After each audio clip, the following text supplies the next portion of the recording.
묵상으로 기도함으로 주일 오전 예배를 하나님 앞에 드리겠습니다.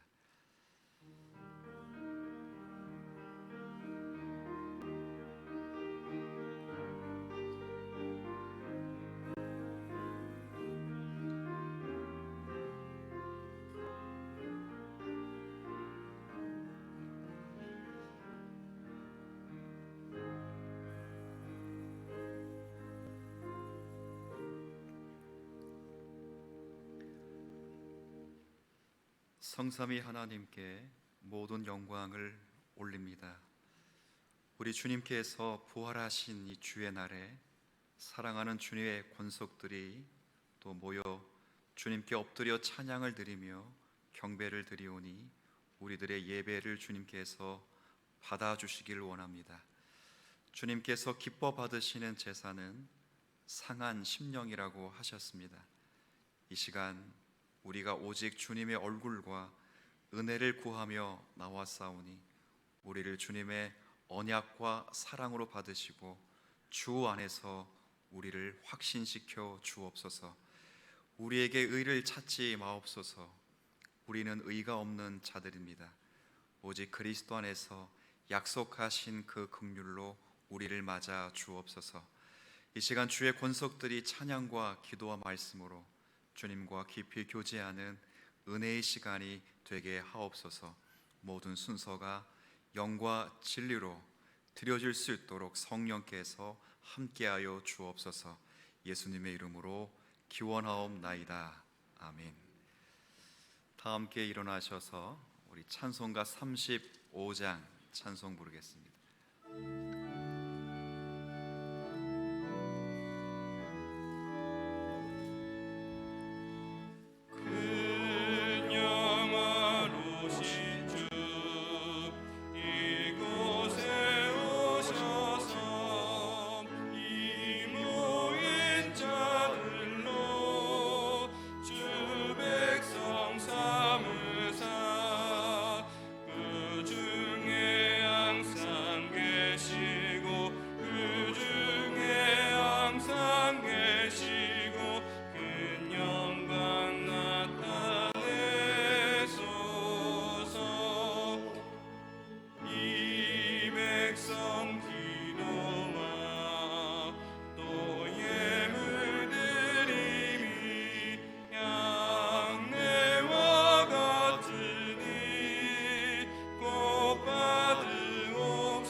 교동문 76번째 요한복음 1장입니다.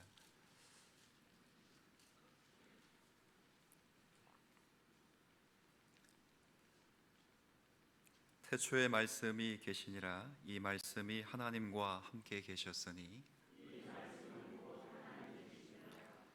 그가 태초에 하나님과 함께 계셨고 만물이 그로 말미암아 지은 바 되었으니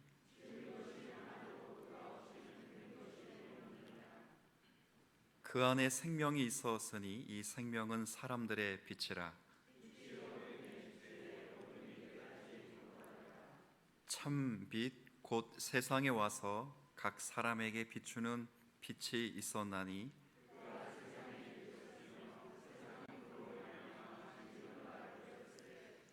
세상이 그를 알지 못하였고 자기 땅에 오매 자기 백성이 영접하지 아니하였으나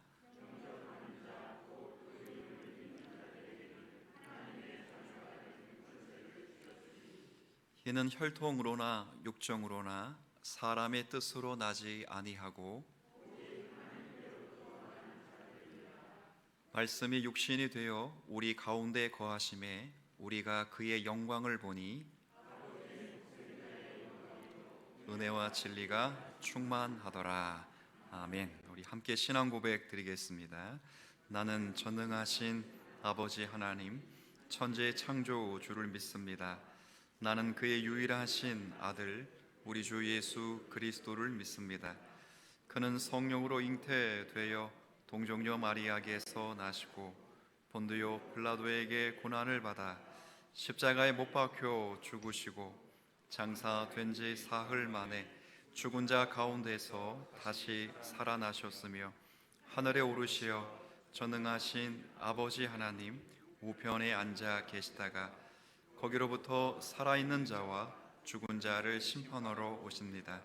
나는 성령을 믿으며 거룩한 공교회와 성도의 교제와 죄를 용서받는 것과 몸의 부활과 영생을 믿습니다. 아멘. 네, 자리에 앉으셔서 우리 찬송가 435장을 함께 부르겠습니다. 이 찬송 부르신 후에 예배를 대표해서 문희용 장로님께서 기도하시겠습니다.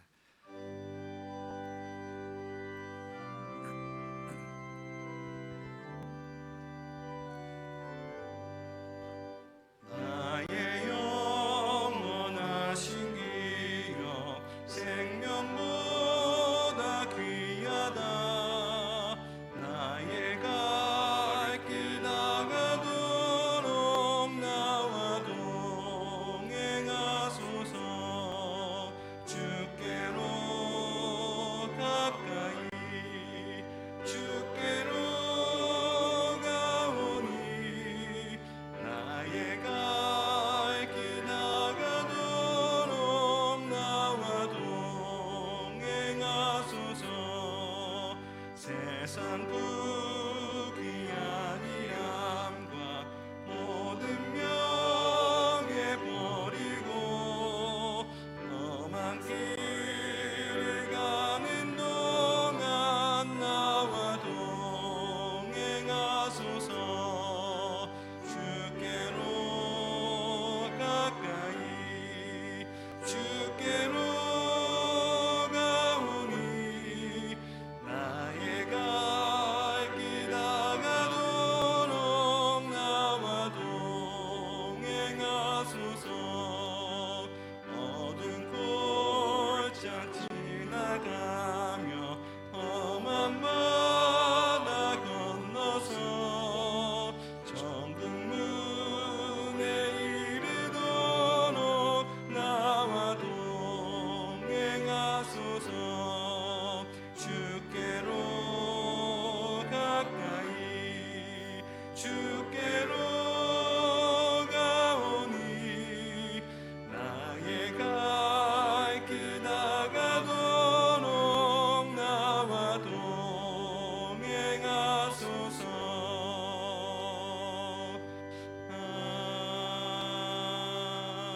아멘.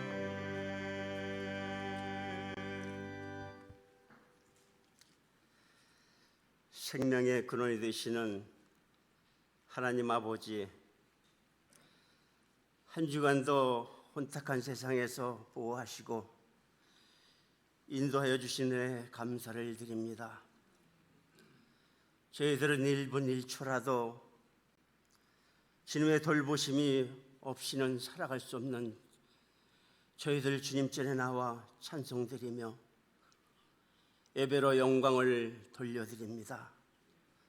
사랑하시는 주님, 저희들의 삶을 전폭적으로 주님께 맡기고자 하는 저희들이 오나 아직도 연약하여 건강한 신앙생활을 지속하지 못하고 있사오니 긍휼히 여겨 주옵소서.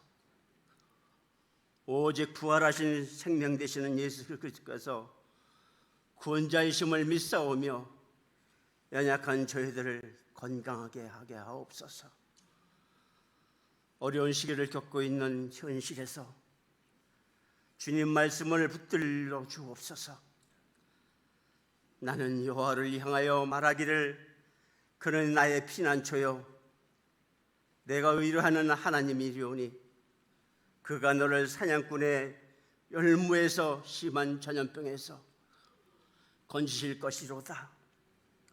어두울 때 퍼지는 전염병과 밝을 때 닥쳐오는 재앙을 두려워하지 아니하리로다. 주님 하신 말씀이 이 지구촌에 있는 민족들에게 힘이 되게 하여 주옵소서. 간염으로 인해 주님의 은혜의 소중함을 깨닫지 못하사오나 주여 저희들 용서하여 주옵시고, 신종 바이러스가 인간의 마음속에 자리 잡은 두려움과 불안감과 공포에 쌓인 저희들 심령을 편안케 하여 주옵소서. 소망의 빛으로 인도하시는 주님, 삶의 영역에서 붙들어 주시옵소서. 이 지구촌을 긍휼히 여겨 주옵소서. 사회가 혼돈해졌습니다. 속기 정상으로 회복하여 주옵소서. 아버지 하나님, 세계 경제가 코로나19로 인하여 멈추지 않게 하여 주시기를 원합니다. 이 위기를 기회를 삼아서 다시 거듭나는 계기가 되게 하여 주옵소서. 지구촌의 민족들이 하나님 아버지 말씀에 따라 살게 하여 주옵시고, 주님, 사람의 논리대로 살면 어두운 터널이 보입니다. 많은 해결, 많은 논의가 있지만 삶의 해답은 하나님 말씀밖에 없사오니 이때 교회는 말씀의 본질에서 전도하게 하시고, 우리들은 괴롭히는 신종 바이러스가 예수 그리스도의 보혈로 깨끗하게 소멸되게 하여 주옵소서. 이 시간에도 예배를 가정에서 영상을 송출하여 예배를 드리고 있는 사랑하는 권속들, 주님 말씀에 은혜가 되게 하여 주옵소서. 어느 처소에 있든 간에 예배의 중요성을 깨닫게 하옵시고, 주님 기름 부어 세우신 목사님 강건케 하여 주옵소서. 성령의 능력으로 붙들어 주옵소서. 아무도 알아주지 없는 목회자라 할지라도 복음을 위하여 그 길만이 가실 수 있는 우리 목사님 되게 하여 주옵소서. 충성과 성실로, 겸손과 온유로 사역을 감당하게 하여 주시옵소서. 주님을 닮아가는 종이 되게 하여 주옵소서. 이제 말씀을 전하실 때에 성령에 이끌려 전하시는 말씀 되게 하여 주옵시고, 말씀을 듣는 저희 모두가 생명의 근원이 되는 말씀 되게 하여 주시옵소서. 우리를 구원하신 예수 그리스도의 이름으로 간절히 기도드립니다. 아멘.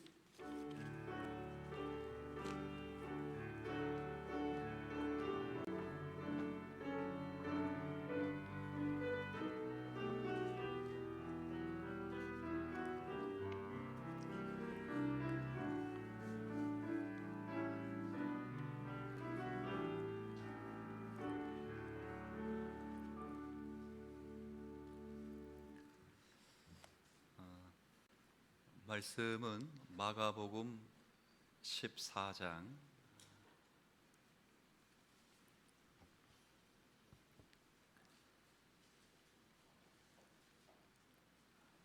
14장 10절과 11절 말씀입니다.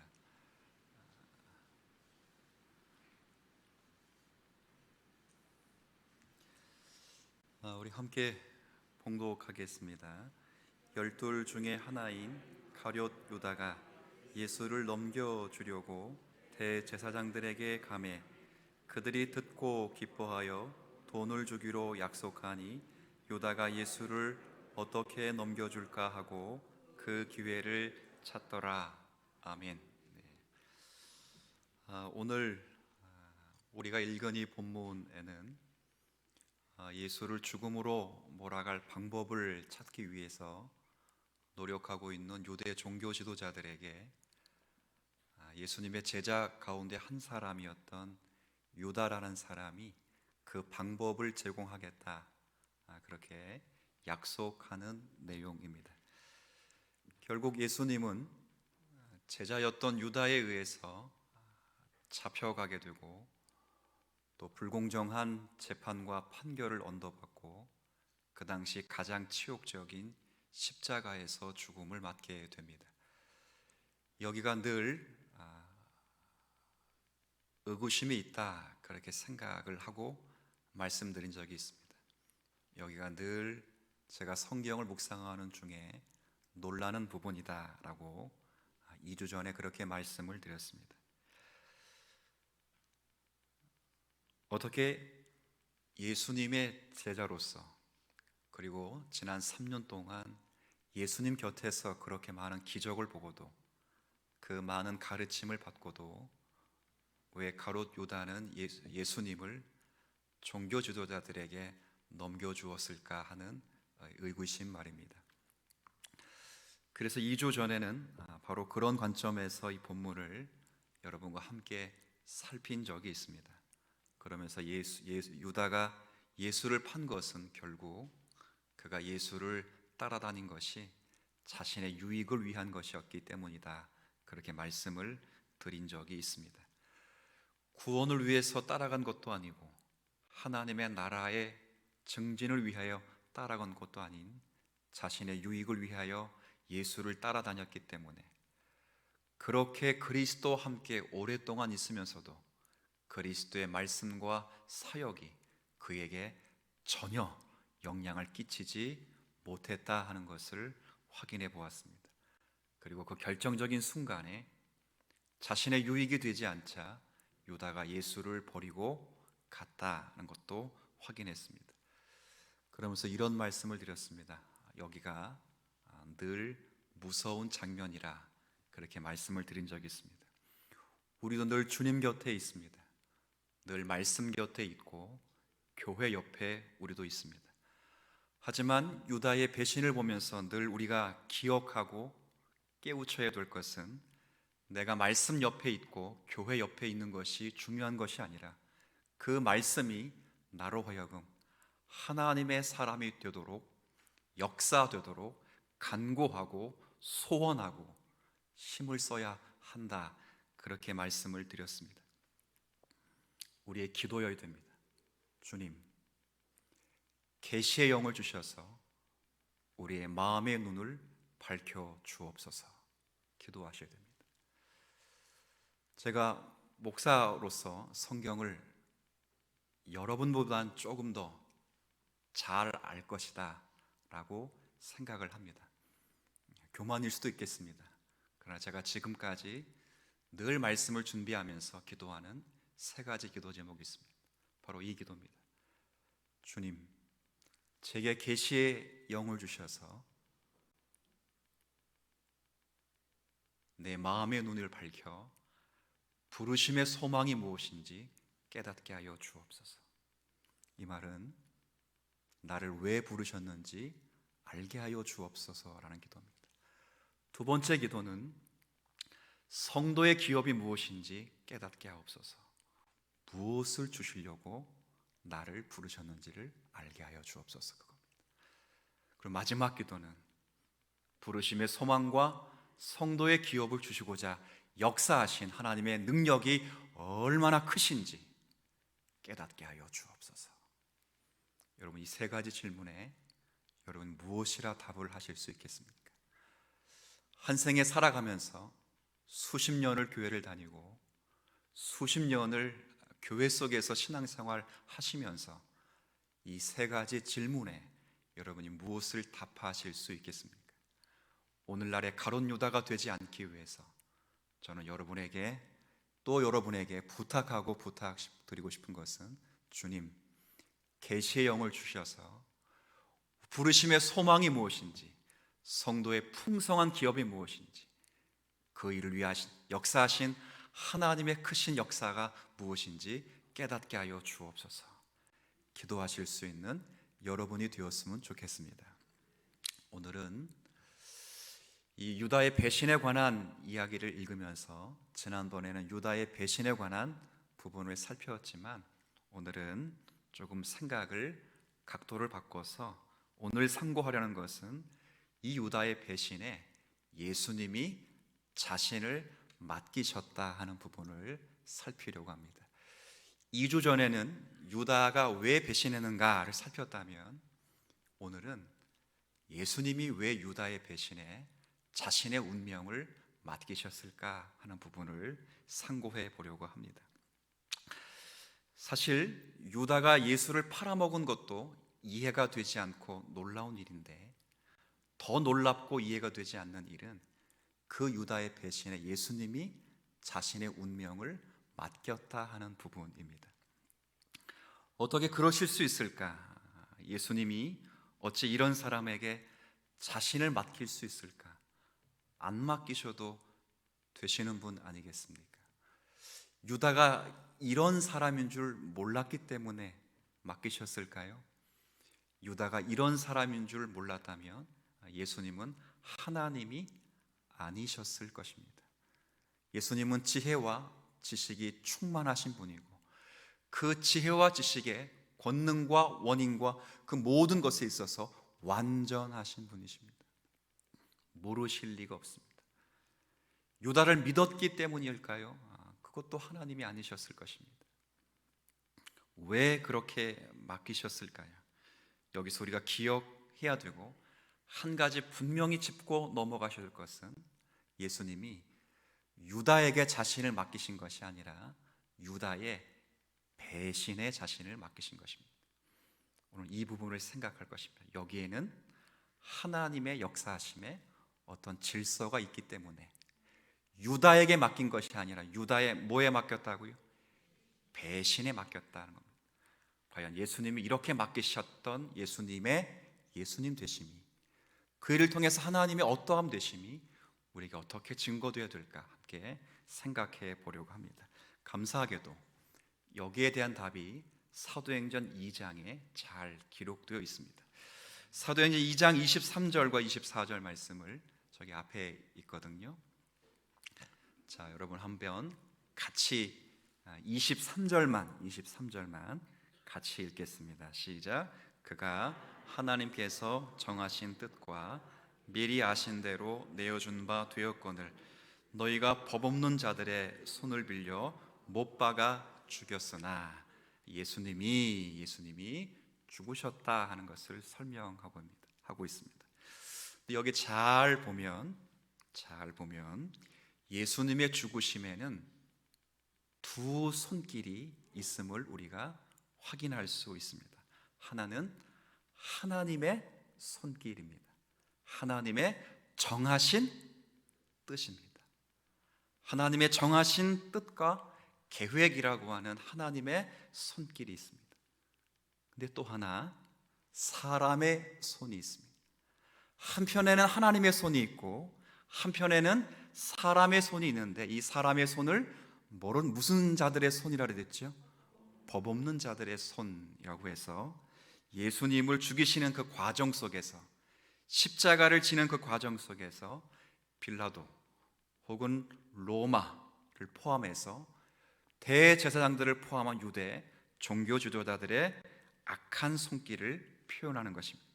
자, 여하튼 이 법 없는 자들의 손은 악한 자들의 손들인데, 이 손은 하나님의 일을 방해하고 하나님의 뜻을 거스리는 자들의 손들인데, 이 거스리는 손에 유다의 손이 있고 유다의 손은 예루살렘 종교 지도자의 손과 연결되어 있습니다. 중요한 건. 그러나 하나님의 뜻과 이 거스리는 손길이 합력해서 선을 이루고 있다, 이 말입니다. 24절 한번 같이 읽어주시겠어요? 시작. 죽었으나 24절 시작. 하나님께서 그를 사망의 고통에서, 죽으심에는 두 손길이 있습니다. 하나님의 정하신 손길이 있고 인간의 법 없는 손길이 있습니다.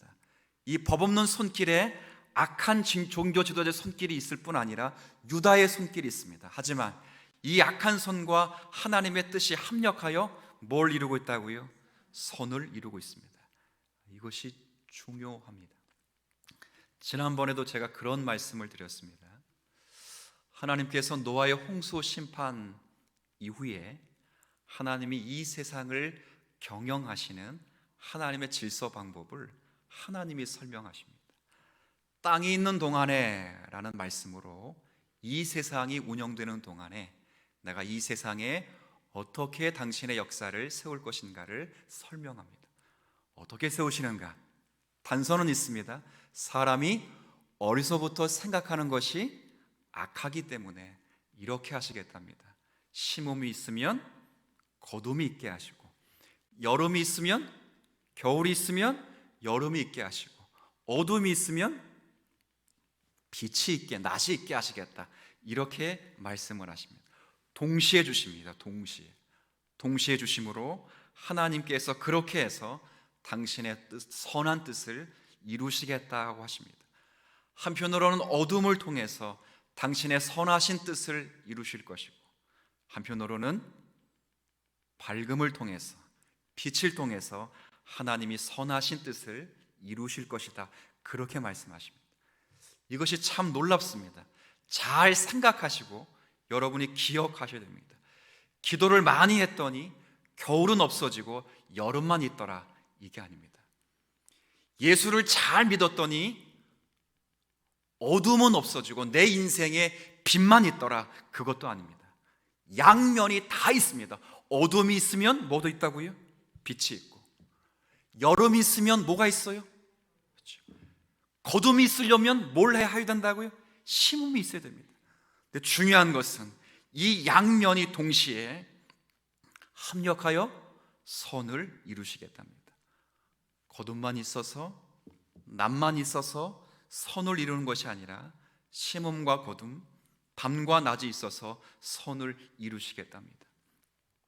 우리는 요즘 이 사실을 너무나 피부 속에서 절감하는 시기를 살아가고 있습니다. 요즘 장로님도, 또 모든 장로님들도, 모든 분들이 기도할 때마다 이 바이러스 사태 때문에 얼마나 많이 기도합니까? 얼마 전에 이 시대 최고의 지성인 신학자 2명이 이 코로나19 사태를 어떻게 이해해야 될까라는 것에 대조적인 설명이 한번 신문에 크게 광고된 적이 있습니다. 영국을 대표하는 톰 라이트 신학자라는 분과 미국을 대표하는 존 파이퍼라는 목사님이 이 코로나19 사태를 어떻게 이해되는가에 대해서 서로 다른 입장을 내놓았습니다. 톰 라이트 목사님은 이 19 코로나가 왜 일어났는가 설명하기보다는 지금은 함께 울어야 될 시간이다, 이렇게 얘기했어요. 애통해야 된다라고 했습니다. 그런 거 왜 일어났는지 묻지 말아라. 예수님도 죽은 나사로를 보시고 왜 죽었다 이 설명하기 전에 뭐부터 했다고요? 울었다, 슬퍼 울었다. 울어야 된다. 함께 아픔을 통감해야 된다. 그러면서 기독교인의 소명은 어떤 일이 왜 일어났는지 해명하는 데 있지 않고 그 설명하는 대신 함께 그들과 함께 하는 것이다. 공감이 돼요. 공감이 된다. 존 파이버 목사님이 그렇게 대답을 합니다. 맞다. 지금은 함께 애통해야 되는 것이 맞다. 그것이 이웃사랑의 정신이고 십자가의 정신이 맞다. 하지만 모든 일에는 하나님의 분명한 이유가 있다. 길게 이것이 갈 때는 그 이유를 알기 위해서 성경을 펼쳐 보이며 성경을 통해서 묻는 것은 성도들에게 그리고 하나님 백성들에게 마땅한 자세다 이렇게 이야기를 했어요. 서로 다른 이야기를 한 거죠. 그러면 존 파이퍼 목사님이 하나님께서 코로나19를 왜 우리 가운데 허용하셨는지를 쭉 설명하면서 이야기를 했습니다. 제가 굉장히 많이 공감을 했습니다. 제가 지난주에 이야기한 내용도 포함되어 있는 내용을 또 말씀하셨어요. 그 내용 가운데 그런 이야기를 하신 것에 제가 굉장히 공감을 했습니다. 하나님은 말씀으로 세상을 창조하시고 지금도 당신의 명령으로 만드신 모든 것을 동시 발생하시며 보존하시며 통치하시는데, 이 세상 모든 것을 그렇게 하시는데 하나님은 지금도 명령 한마디면 코로나19 바이러스를 깔끔하게 지울 수 있다 없다? 있다. 믿으십니까? 그런데 왜 그렇게 하시지 않으십니까? 왜 그렇게 하시지 않습니까? 왜 하나님께서 이것을 허용하셨습니까? 라고 할 때 이것은 하나님의 능력의 문제가 아니라 지혜의 문제다라고 말합니다. 여기는 하나님의 지혜의 문제가 있다. 지혜. 그리고 모든 성도들은 성경을 들어 그 하나님의 깊은 지혜에 질문을 던져내다라고 말씀했어요. 그래서 무슨 이야기를 했냐면, 지금 이 코로나19로 인해서 많은 신자들이, 많은 그리스도인들이 우리가 믿어야 될 참된 믿음의 대상이 오직 하나님 한 분이시다, 이것을 더욱 절실하게 깨닫게 하시기 위해서 이런 일이 우리에게 허용된 것은 아닐까, 조심스럽게 그렇게 말씀을 하셨어요. 전 전적으로 동의를 합니다. 그러면서 뭐라고 말씀하셨냐면, 지금 전 세계적으로 우리가 신봉하고 있고 우리가 믿고 있고 우리가 자랑하고 있고 소망하고 소원하고 있는 모든 것이 하나씩 다 붕괴되고 있다는 거예요. 의료 체계가 붕괴되고, 경제에 돈이 붕괴되고, 심지어는 민주주의의 꽃이라는 유럽도 붕괴되고, 전부 붕괴되면서 하나님이 우리가 절실하게 믿고 의지할 수밖에 없는 대상은 이 세상도 아니고 나도 아니라 오직 하나님과 그분의 말씀임을 깨닫게 하시기 위하여 하나님은 특별히 지혜의 관점에서 이 일을 우리에게 허용하신 것이 아닐까. 그래서 마지막에 그런 말씀을 던졌어요. 우리가 정말 지금 앞에서 두려워하고 있지만 부활절을 보내면서 죽었다가 다시 살아나시고 죽음도 정복하신 예수 그리스도를 믿고 의지하는 것이 진정한 바이러스를 이기며 말씀 속에 살아가는 성도의 자세가 아닐까, 그렇게 이야기를 했다고요. 우리 사랑하는 성도 여러분, 제가 조금 전에 모든 일에는 양면이 있다고 말했습니다. 유다의 악한 손길과 하나님의 정하신 뜻이 합력하여 하나님의 선과 뜻이 이루어지듯이 우리에게 불편하게 찾아오는 많은 어려움과 고충의 현실이지만, 이 현실 속에서 얼마나 많은 성도들이 회개하며 더 예수를 붙잡기 위하여 애쓰고 수고하십니까? 많은 분들이 서로 이야기하고, 지난주도 몇 분에게 제가 문자를 받았는데 참 문자의 내용이 목회자로서는 참 감사하고 너무 기뻤습니다. 그 내용은 뭐겠어요? 하나님을 제가 의지하는 줄 알았습니다. 시간을 들여서, 마음을 들여서 제가 하나님을 예배하는 줄로 알았습니다. 착각하며 살았습니다.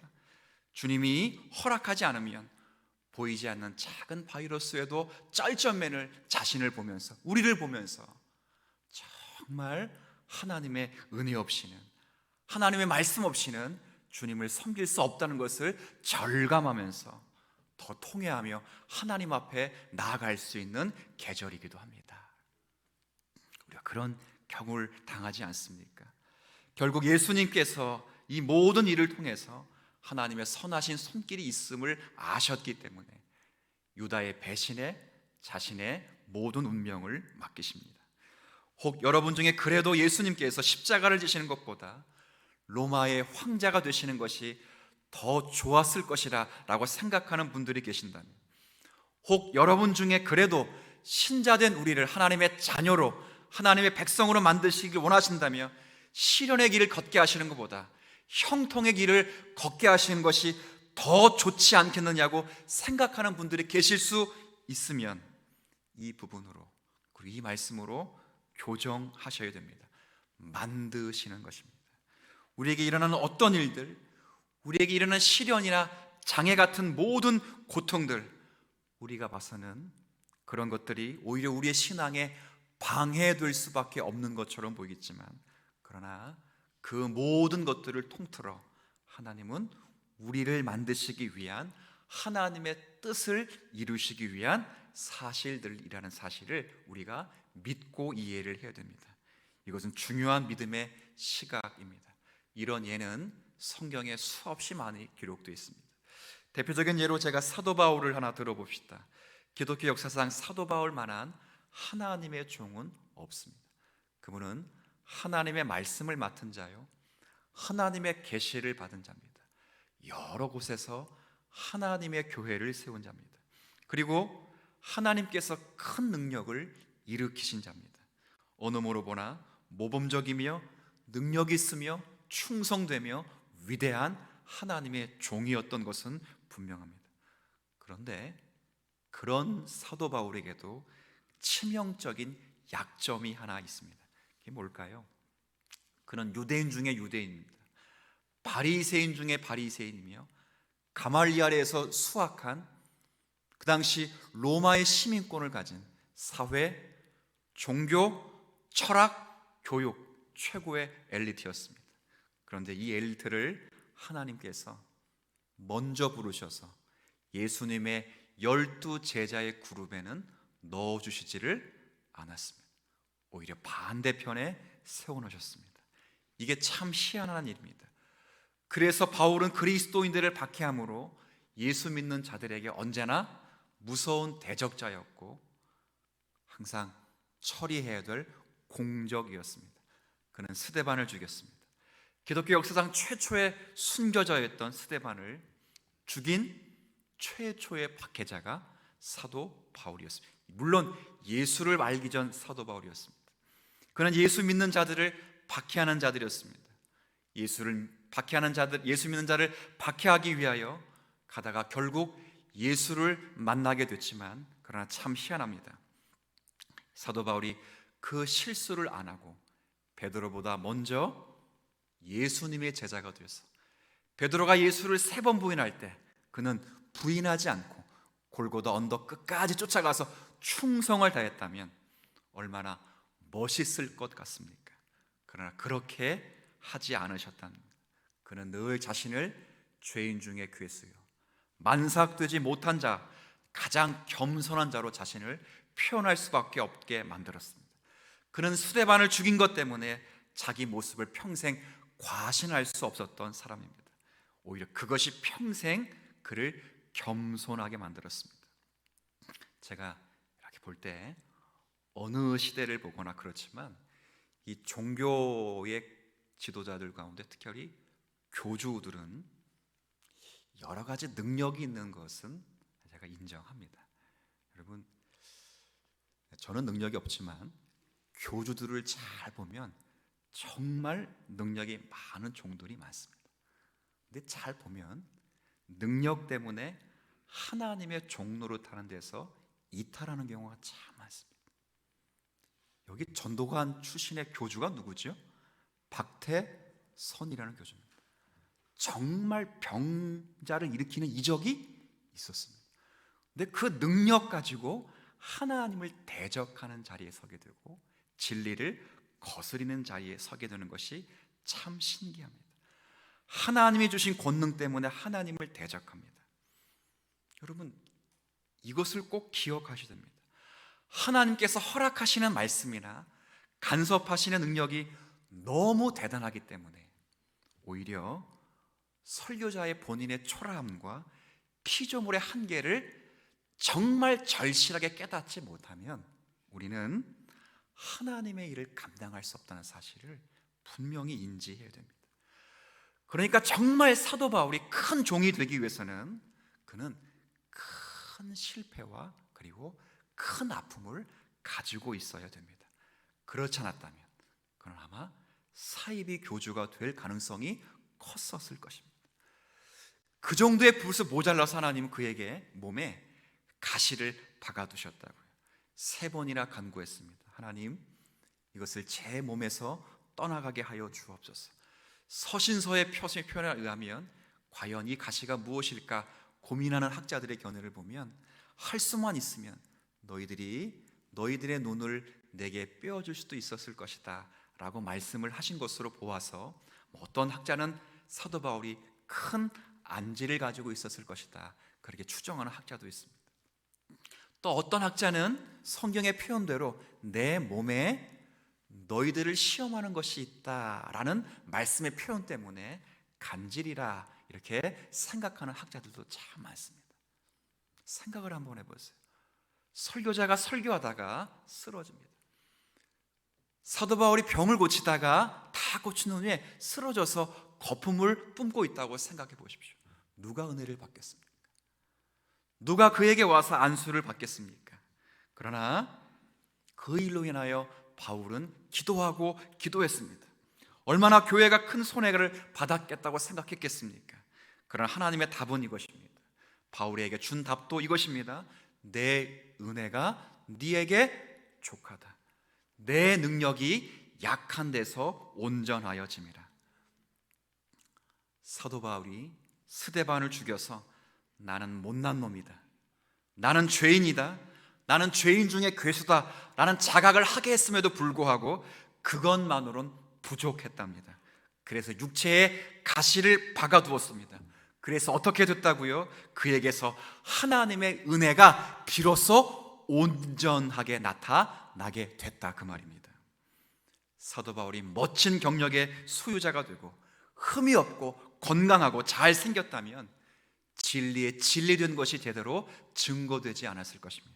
오히려 신적 은혜인 것과 인간의 협력, 이 노력이 마치 합력해서 이루어지는 것처럼 보였을 것입니다. 여러분, 제가 지루하게 이 이야기를 여러분에게 드릴까요? 우리의 인생을 한번 살펴보면 좋겠습니다. 우리의 존재를 볼 때 하나님께서 왜 내게 이것을 주었을까? 왜 나에게 이런 고통을 주셨을까라고 생각하며 기도하는 일들이 우리에게 참 많습니다. 여러분의 신자된 인생 속에 여러분을 괴롭히고 있는 많은 방해물들이 있습니다. 건강의 문제일 수 있고, 경제의 문제일 수 있고, 자녀의 문제일 수 있습니다. 마치 우리의 몸속에 가시를 박아둔 것처럼 기도해도 풀리지 않는 많은 문제들이 있습니다. 하나님 도와주세요, 하나님 살려주세요, 억울합니다 라고 얼마나 많이 탄원하며 기도하고 있지 않습니까? 그러나 이 모든 것은 오늘 본문의 말씀을 통해 제가 여러분에게 감히 말씀드릴 것은 여러분에게 가장 필요하고 적절한 것이기 때문에 하나님께서 허락하신다는 사실입니다. 그것은 다 여러분을 좌절시키거나 여러분을 손해시키기 위한 것이 아니라 여러분을 유익하게 하고 복되게 하기 위해서 필요한 것입니다. 세상에 볼 때는 질병, 가난, 삶의 여러 고난들로 인하여 여러분이 공격당하는 것으로 여러분 스스로가 우리의 입장과 세상의 입장으로는 고통스러울 수 있습니다. 그러나 그 위에 분명히 하나님의 선하신 뜻이 있습니다. 여러분을 하나님의 사람으로 충만케 하고 하나님의 사람으로 승리케 하고 하나님의 사람으로 영광되게 하실 하나님의 놀라운 손길이 분명히 있습니다. 여러분은 지금 그것이 여러분 안에서 무엇을 이루시는지, 무엇을 만들어내시는지 잘 모를 수 있습니다. 그러나 그것이 얼마나 여러분을 낙담케 하고 실망케 하고 때론 분노케 하실지는 몰라도 결국은 그 모든 것이 합력하여 선을 이룬다는 것은 우리가 확실히 믿으셔야 될 것입니다. 왜 하나님께서 이를 이렇게 하십니까? 여러분의 이해가 미치지 않는다고 해서 잘못된 것은 아닙니다. 그러니 담대함을 좀 가지셔야 됩니다. 지금의 현실로 위축되거나 자신을 한탄하지 않았으면 좋겠습니다. 한번 따라해 볼까요? 그 위에 하나님의 뜻이 계십니다. 하나님이 하십니다. 예수님이 그 뜻에 자신을 맡긴 겁니다. 유다에 맡긴 것이 아니라 유다의 뭐에 맡겼다고요? 배신에 맡겼지만 다시 막 바꿉니다. 그의 배신 위에 하나님의 선하신 뭐가 있다고요? 손길이 있었습니다. 하나님의 손길에 맡긴 것입니다. 지금의 우리의 현실도 마찬가지입니다. 한국교회가 많이 힘들어 한다고 합니다. 그 근거가 뭘까요? 세상은 한국교회가 힘들어하는 게 돈 때문이라 이렇게 생각을 합니다. 다 그렇게 봅니다. 그래서 우리 지난 부활주일날 한국교회가 제법 많이 모였습니다. 국가에서는 모이지 말아라 했는데 뭐 이렇게 영상 예배와 같이 현장 예배를 병행했음에도 불구하고 제법 많이 모았습니다. 그랬더니 이런 댓글 보다가 참 많아서 제가 목사로서 굉장히 마음이 아팠습니다. 그래, 기독교의 굉장히 큰 축일이니 이때 한몫 챙겨야 교회도 다 돈 때문에 굴러가는 건데 그러니 모이는 것들이 저것들 코로나로 걸려라 이런 댓글이 참 많았어요. 돈 때문에 힘들어할까요? 제가 이번 일을 보면서 한국교회가 힘들어하는 것은 돈 때문에 힘들어하는 것도 아니고 하나님의 능력이 없어서 힘들어하는 것도 아니고 하나님의 일꾼이 없어 힘들어하는 것도 아니라 하나님을 아는 지식이 없어서 힘들어하는구나. 제가 그 생각을 했습니다. 하나님의 지식과 하나님의 뜻을 잘 알지 못해서 정말 우리가 힘들어하는 것 아닙니까?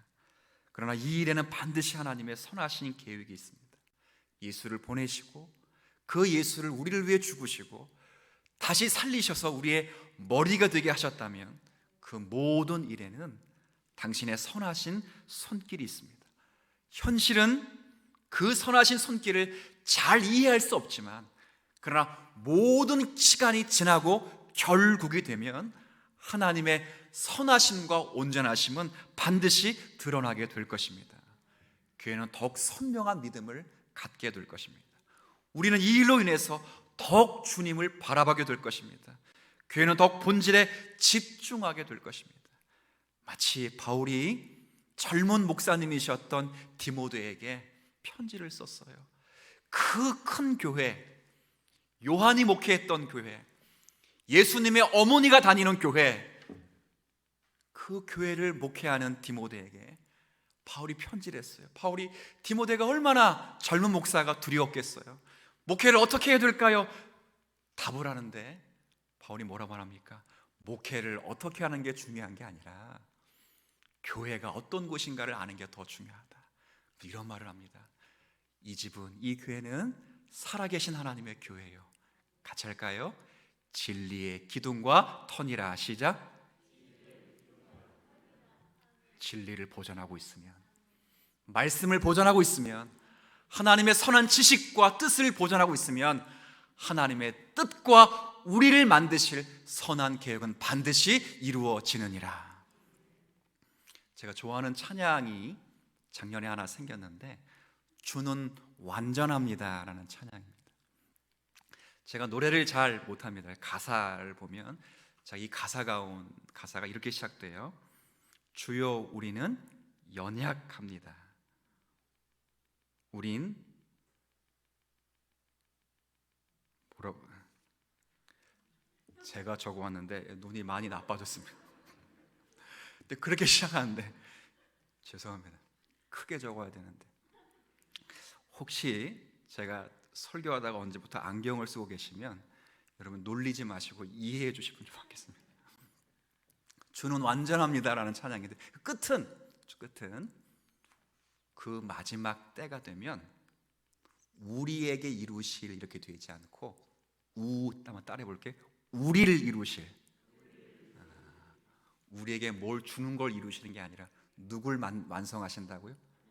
나를 완성케 하신 그건 반드시 이루어집니다. 왜? 주는 완전하시기 때문입니다. 그 찬양이 요즘 들어 더욱 절실하게 느껴지는 계절이기도 합니다. 사랑하는 성도 여러분, 우리가 믿는 하나님께서는 참으로 경이로우신 분입니다. 하지만 그 경이로우심 때문에 우리가 하나님을 다 이해할 수 없습니다. 그러나 그때마다 꼭 이것을 기억해 주십시오. 그분은 저와 여러분을 위하여 그가 가장 사랑하는 예수 그리스도를 주셨다는 사실을 기억하십시오. 이것도 사실 이해가 안 됩니다. 그러나 그 사실로 인하여 우리를 하나님의 선하신 뜻 가운데 그리스도의 장성한 분량까지 우리를 만들어 가실 것을 기대하며 이 세상을 경영하시는 양면에 있을 때 어느 면이든 좌절하거나 실패하거나 낙담하거나 분노하지 마시고 하나님의 선한 손길 기다려 완성에 이르는 저 여러분 되시기를 주의 이름으로 부탁을 드리겠습니다. 우리의 삶의 모습을 볼 때 우리에게 주어진 상황이 이해되지 않는 순간이 너무도 많습니다. 때로는 우리를 괴롭게 하고 때로는 우리를 억울하게 하면서 이 모든 일이 하나님을 원망할 때도 있습니다. 그러나 오늘 본문을 통해서 우리가 확인할 수 있었던 것은 이런 모든 것은 우리의 가장 필요하고 적합한 것이기 때문에 하나님께서 허락하시는 것임을 알 수 있는 신앙이 되기를 원합니다. 모든 일 위에 하나님의 뜻이 있습니다. 지금 처한 환경이 우리 안에서 무엇을 만들어내는지 잘 알 수는 없으나 때론 그것이 우리를 낙담케 하고 실망케 하고 분노케 하는지는 몰라도 결국은 그 모든 것이 합력하여 선을 이룬다는 것을 우리가 믿습니다. 하나님의 일하심과 하나님의 이해할 수 없는 경이로운 섭리를 기억하며 이제 나 자신과 세상을 의지할 것이 아니라 주님을 의지하며 하나님을 아는 지식으로 채워갈 수 있는 저희 모두가 되게 하여 주옵소서. 감사드리며 예수님의 이름으로 기도 올립니다. 아멘.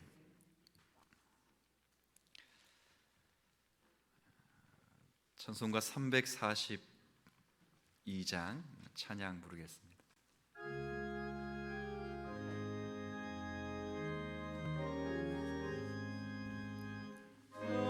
시험을 당해 죄 짓지 말고 너 용기를 다해 곧 물리치라. 너 시험을 이겨 새 힘을 얻고 주 예수를 믿어 늘 승리하라. 우리 구주의 힘과 그의 위로를 빌라. 주님 내 편에 서서 항상 도우시리. 내 친구를 삼가 잘 선택하고 너에게 삼가 늘 조심하라. 너 열심을 다해 늘 충성하고 온 정성을 다해 주 봉사하라. 우리 구주의 힘과 그의 위로를 빌라. 주님 내 편에 서서 항상 도우시리. 잘 이기는 자는 상 받으리니 너 낙심치 말고 늘 전진하라. 내 구세주 예수 힘 주시리니 주 예수를 믿어 늘 승리하라. 우리 구주의 힘과 그의 위로를 빌라. 주님 내 편에 서서 항상 도우시리. 하나님 아버지, 하나님께서 저희들에게 베풀어 주신 큰 은혜들을 감사하면서 그 은혜를 하나님 앞에 고백하며 또 그 은혜를 이웃과 나누며 사랑을 실천하고 싶은 마음을 담아 여러 예물들을 주님께 드립니다. 예물이 사용되는 곳마다 주의 영광이 드러나게 하시고 주님의 이름이 존귀케 되는 역사가 있게 하여 주옵소서. 우리의 마음을 담아드린 이 헌금이 받으실 만한 향기로운 제물이요 하나님을 기쁘시게 하는 것이 되게 하옵소서. 하늘아버지께서 그리스도 예수 안에서 영광 가운데 그 풍성한 대로 우리의 모든 쓸 것을 채우실 것을 기대합니다. 이 시간 저희들의 모든 환경을 하나님께서 인도하시사 하나님의 영광과 기쁨이 있게 하시고 우리 인내하며 더욱 기도하는 성도가 되게 하옵소서. 특별히 환우들을 위하여 기도합니다. 자비로우신 하나님, 사랑하는 환우들의 병을 낫게 하시며 저들의 건강을 회복시켜 주옵소서. 주님의 손으로 일으켜 주시고 주님의 팔로 감싸 주시며 주님의 힘으로 굳세게 하시어 더욱 주어진 일생을 힘차게 살아가게 하여 주옵소서. 모두가 힘든 시기를 겪고 있습니다. 그러나 하나님, 이 일로 인하여 더 우리의 믿음이 더욱 성장되기를 소망하옵고 나라를 위하여 애통해하며 울게 하시고 여러 어려운 또에 처한 사람들을 위하여 기도하며 돕는 성도들의 손길이 되게 하여 주옵소서. 예수 그리스도 이름으로 기도 올립니다. 아멘. 네, 광고 소식은 지난주와 동일합니다. 여러분 매 주마다 예배 공지와 관계돼서 공지를 광고를 잘 숙지해 주시고 협조해 주시면 좋겠습니다. 다만 다음 주 주일부터는 1부, 2부 예배를 각각 드릴 것입니다. 그리고 교육부 예배도 한두 명이 나와도 시작은 할 것 같습니다. 다시 주중에 공지를 드리겠으니 잘 기억하셨다가 여러분 함께 참여하실 수 있는 은혜가 있었으면 좋겠습니다. 성도의 동정에 보면 일단 장례 소식이 있습니다. 유복임 우리 성도님, 김선일 집사님의 친모 되시고 이은자 집사님의 또 시모 되시는 우리 성도님께서 지난 주중에 하나님께 부름을 받고 장례 절차를 잘 마치고 오늘 특별히 예배당에 이렇게 오셨는데 우리 힘내시라고 박수로 우리 격려해 드리고 위로해 드리겠습니다. 그리고 돌아오는 토요일 날 장로고시가 있습니다. 우리 세 분이 장로고시를 보게 되는데 잘 볼 수 있도록 좋은 또 직분자가 될 수 있도록 그 과정을 선입할도록 위해서 기도해 주시면 감사하겠습니다. 우리 다 함께 일어나셔서 찬송가 620장 1절 찬양하고 축도함으로 예배 마치겠습니다.